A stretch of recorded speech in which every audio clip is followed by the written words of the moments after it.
한의학을 가장 사랑하는 닥터들 한가닥.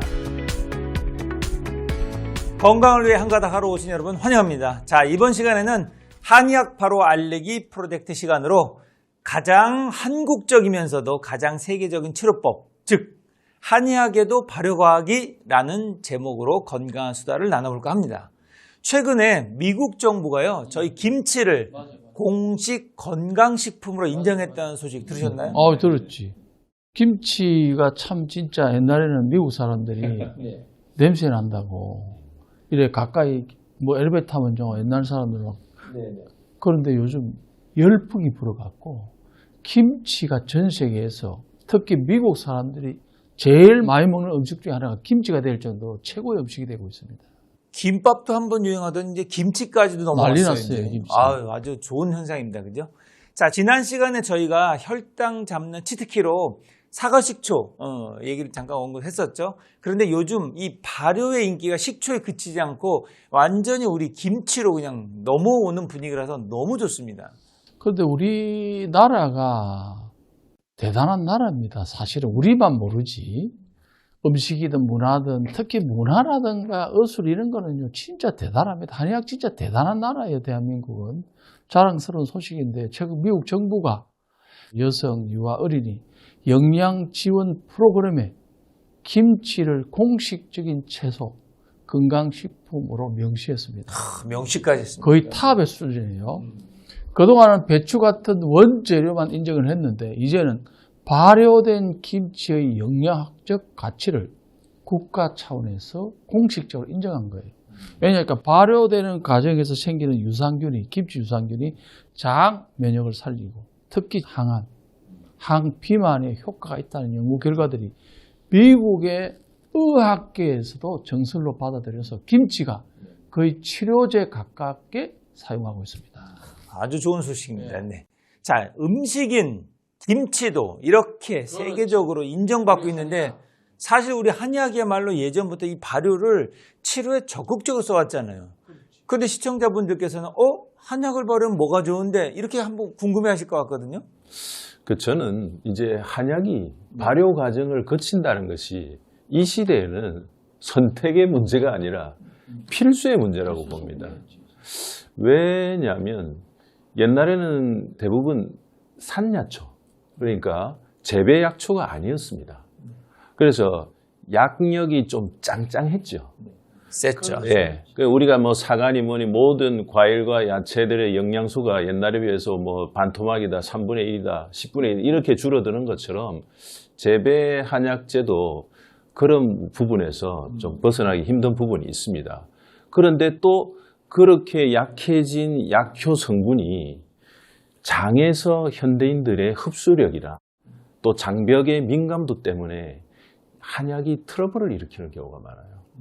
자, 그래서 그러면 이 두 가지 문제를 해결하려면 약해진 한약 성분을 업시키는 과정이 바로 발효 한약입니다. 보통 발효가 되면 유효 성분이 2배에서 10배 늘어난다는 것은 모든 재료에서 나타나는 결과거든요. 그래서 이 약해진 약효를 올리는데도 발효 과정이 필요하고 또 현대인들의 장에는 기생충이 사라졌습니다. 그래서 장벽이 너무 예민해져 있어요. 그래서 쓴 한약이 장벽에 닿는 순간 트러블을 일으키는 경우가 많아요. 그래서 요즘 젊은 친구들은 약간만 상한 음식만 먹어도 뭐 복통설사를 하는 경우가 많은데 옛날에는 뭐 땅에 흘린 거 주워 먹어도 그런 일이 별로 없었지 않습니까? 그만큼 약하고 예민해진 장벽의 흡수율이 안정적으로 제공이 되려면 발효 과정은 현대 와서는 필수라고 좀 느껴집니다. 네. 그 경희대 약대연구 발표에 의하면요, 이 발효시킨 홍삼을 섭취했을 때는 일반 홍삼보다도 체내 흡수율이 최대 한 100배까지도 높아질 수 있다. 이런 결과도 있더라고요. 이 발효는 상식이 되었어요. 그 다음에 한약을 왜 줬느냐 여러 가지 있지만 저는 환자들에게 필수적으로 처방하는 게 몇 개가 있어요. 첫 번째 식초, 두 번째 소금, 세 번째는 청국장 환을 꼭 먹입니다. 청국장. 왜냐니까 발효를 모든 환자한테 김치, 청국장, 된장을 매일 먹게 해요. 간장을. 왜 그러냐면 특히 청국장 발효하는요. 저는 모든 병을 혈액이 탁해서 독소 때문에 온다 보기 때문에 혈액을 가장 맑게 해주는 것이 첫 번째 꼽는 게 콩이 발효할 때 나는 나토키나즈 효소, 청국장이에요. 이게 혈관 속에 피떡을 없애주고 그 다음에 그걸 먹고 한약을, 저는 환약을 꼭 씁니다. 왜냐하니까 탕약은 이게 기력이 더 약해져요. 그런데 환제 있잖아요. 공진다이라든가 육미지항, 팔미 이런 거 들어가면 이 기력이 살아있어요. 약력이. 그래서 이 산제, 반드시 환제, 반드시 탕제를 같이 쓰고 그 다음에 반드시 식초, 소금, 나토키나에 풍부한 청국장 환을 먹이는 이유가 이렇게 먹고 나면요. 훨씬 혈관, 몸이 시너지가 나기 때문에 효과가 좋습니다. 그 또 한 가지 암 환우들이 그 암 관리를 위해서 쓰는 약재 중에서 건칠, 그러니까 우리가 흔히 알고 있는 옷이죠, 옷. 옷을 그 이제 쓰고 있는데 이 옷이 사실은 그 플라보노이드나 또는 이제 그 폴리피놀 같은 강력한 항산화 물질들이 많이 포함되어 있어가지고 염증을 제거하고 이렇게 하는데 굉장히 도움을 주는데 이 문제가 이게 이 우르시올이라는 독성 때문에 그렇지. 이 알러지가 많이 일어나요. 맞아. 그러니까 옷이 올랐다라는 말이 그런 거거든요. 그런데 이거를 특수 발효 기술로 처리를 하면 독성은 사라지고 이 항암 기능만 남아 있어서 이 암 환자들도 안전하게 복용할 수가 있게 됩니다. 이것이 바로 한의학이 보여주는 발효과학이라고 할 수가 있겠죠. 네, 이 발효하면 실제로 찬영 형님이 제일 많이 관심 가지고 있는 분야 아니세요? 그러니까 뭐 저는 해독이 효소 해독인데 해독을 하는 베이스가 발효된 그 결과물 효소를 밥 대신 먹는다. 뭐 이런 개념이거든요. 그러니까 뭐 저도 20년 이상 과민성 대장 증상으로 오랫동안 시달려 왔기 때문에 이 문제를 해결하는데 음식 문제에 있어서도 발효 문제를 신경을 안 쓸 수가 없었습니다. 네. 발효를 왜 우리가 고민이 되냐면 사실은 양의학과 한의학이 있으면 이거를 아우를 수 있고 한약을 새롭게 평가할 수 있는 게 천재 에드워드 하우웰이라는 너무나 좋아하는 분인데 그분은 천재더라고. 그분이 한의학 똑같이 뭐냐면은 우리가 정이 부족하면 병이 와서 기력이 떨어져서 노화가 와서 생로병사가 오듯이 효소가 부족하면 병이 와요.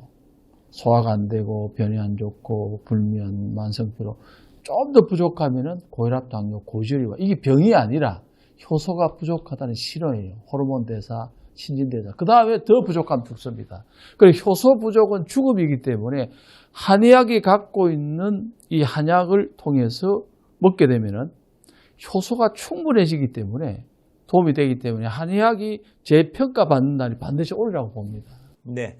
자, 이렇게 발효가 흡수를 증가하면서 독성 제거까지 이 발효과학을 잘 활용하고 있는 게 바로 한의학인데요. 자, 하지만 몸에 좋다면 나도 식초 먹고 발효 한약 먹어야지 하실 텐데 이게 체질적으로 조금 발효가 안 맞는 분들도 계시잖아요. 네, 무조건 좋은 건 아닙니다. 주의가 필요합니다. 발효식품에는 특히 히스타민 같은 이 알러지를 유발하는 성분도 늘어날 수 있기 때문에 이제 비염이라든지 두드러기라든지 이런 부분들이 발효 결과물을 잘못 먹어서 이런 부분들이 더 심해지는 경우도 있으니까 이제 과도한 발효식품이나 식초가 오히려 그런 알러지나 위장 장애를 유발할 수 있다는 것도 반드시 알아야 될 것 같습니다. 그런데 여기서도 꼭 알아야 되는 것이요. 발효라 해가지고 이게 발효가 제대로 되는 것이 발효지 설탕 물건은 발효가 아니에요. 그거는 어찌 보면 설탕이 들어가서 안에 있는 물을 어떤 추출하는 물이고 발효는 반드시 효소가 있어야 되고 효모가 있어야 되는 거예요. 그러니까 저 균이 있어야 되는 게 발효지 설탕을 통해서 추출하는 건 아니고요. 그 다음에는 누구나가 보면 이게 자연적으로 발효가 돼야 됩니다. 지금 식초 같은 경우도 저는 이제 모든 사람 처방을 하기 때문에 아는데 뭐 어떤 천년초부터 내지는 솔잎부터 내지는 사과 뭐 많은 식초를 써보는데 어떤 사람은 산이 강한 사람들은 식초가 들어가면 부담을 반드시 그거는 희석해서 처음에는 부드럽게 먹어야 됩니다. 그 다음에 더 중요한 거는 내 몸에 맞지 않는 사람들이 있을 수가 있어요. 위산이 많은 사람들, 위에 열이 많은 사람들은 효소가 들어가서 위를 활성화시켜서 염증을 발생시킬 수 있고 더 나아가고는 위가 나빠질 수 있는 요소가 있을 수가 있어요. 그렇기 때문에 항상 내 몸 상태, 소화기 상태, 체질에 맞추어서 드셔야 되고, 그 다음에 시중에 나오는 것들이 제대로 발효 안 된 것들이 많습니다.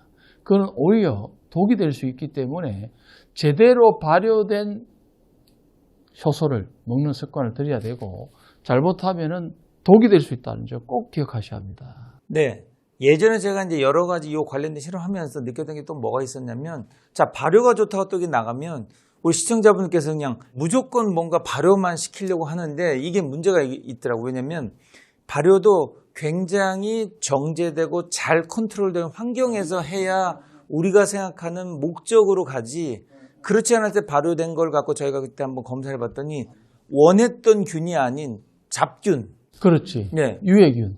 이런 것들이 같이 포함되는 경우도 많아서 오히려 발효된 거 먹었다가 문제 생기는 경우도 있었거든요. 예, 그래서 발효가 무조건만 발효하면 된다는 것이 아니고 정확하게 그 상대 목적에 맞는 그런 균과 잘 방법을 써서 제대로 발효돼야 아마 효과가 있다는 것도 꼭 한번 기억해 주셨으면 좋겠습니다. 자, 혁재형님, 이게 막연하게 생각하면 우리 암 환우들에게도 발효한약, 또 발효식품 이런 것들이 도움될 것 같은데요. 특히 도움되는 경우와 또 도움이 안 되는 경우, 뭐 이런 거 좀 구분해서 좀 한번 설명해 주시면 좋을 것 같아요. 그 암환우들은 기본적으로 이제 항암을 하는 분들이 많잖아요. 그러다 보면 기본적으로 장내 세균층이 망가져요. 망가지기 때문에 설사를 하기도 하고 변비를 하기도 하고, 마치 일반인들도 왜 항생제 많이 먹으면 설사하거나 하잖아요. 똑같은 건데, 그럴 때 발효식품들이 굉장히 도움이 될 수가 있는데요. 도움이 된다 하더라도 저는 근데 주로 아무거나 먹지 말고 이게 안 좋을 때는 된장국이나 청국장, 아우, 최고. 둘 중에 한 가지만 드시라 그래요.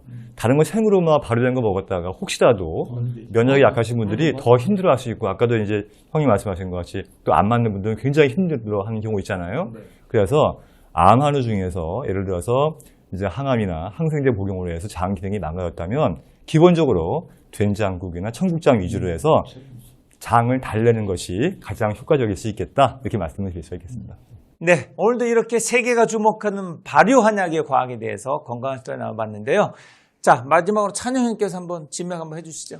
네, 뭐 현대에 와서 효소가 부족하고 재배된 야채와 과일의 영양소가 부족하고 또 현대인들의 장이 예민한 이런 환경에서는 이 발효라는 과정을 통해서 이 약점, 부족한 부분들을 많이 채울 수 있으니까 발효 음식이나 발효 한약에 더 많은 관심을 가져주시기 바랍니다.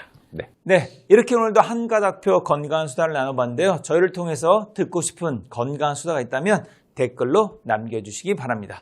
자, 여러분 모두 건강으로 한 가닥 수다!